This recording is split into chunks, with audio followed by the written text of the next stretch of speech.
The next area I want to talk about is high-risk task lighting.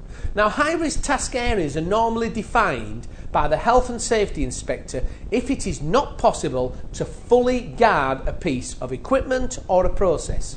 And if this is the case, then a level of 10% of the normal illumination with a minimum of 15 lux is required. And this enables the task for shutting down processes and making processes safe.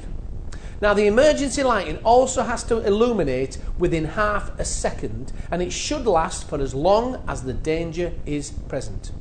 Now, as I said earlier, we need at least 10% of the normal illumination. Now, this may not seem a lot. However, in reality, this would appear to your eyes as being about half of what full illumination would be.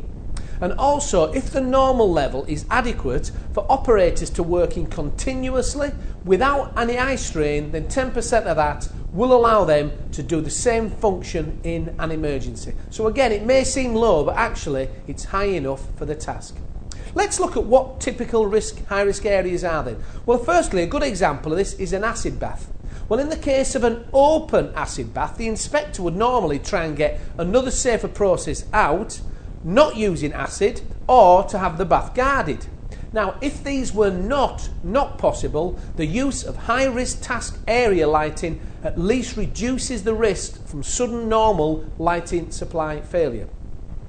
Another typical high-risk area is a control room for dangerous processes. Now, the use of high-risk task lighting also covers those areas that cover dangerous processes. This is areas where a person will overlook a high-risk process, and if there's a problem, they can make it safe by following a set closed-down procedure, for example.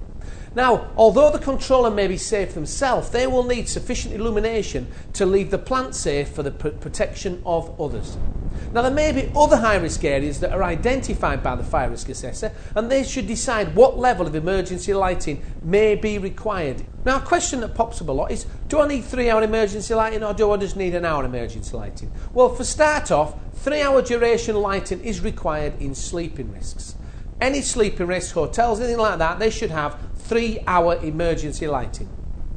What about non-residential areas or recreational buildings? Well, this class includes premises such as theatres, cinemas, concert halls, exhibition halls, sports halls, public houses and restaurants. Now, the people using these premises can be expected to be unfamiliar with the premises, so they will not know the layout of the premises. And also, it may be desirable to reoccupy the premises once the normal lighting has been restored, or it also could be desirable to delay the evacuation after the initial failure of the normal supply, should this be permitted. In other words, there's not an incident like a fire or anything. Now, based on these considerations, you should really install 3-hour emergency lighting in these areas. Now, it's also important for you to realise that 3-hour duration lighting is also required if the evacuation is not immediate. So if it's not immediate, you should have them, because if 1-hour duration lighting had been used and the batteries have drained down, they'd need recharging, and that can take up to 24 hours, and that would obviously delay the reoccupation of the premises.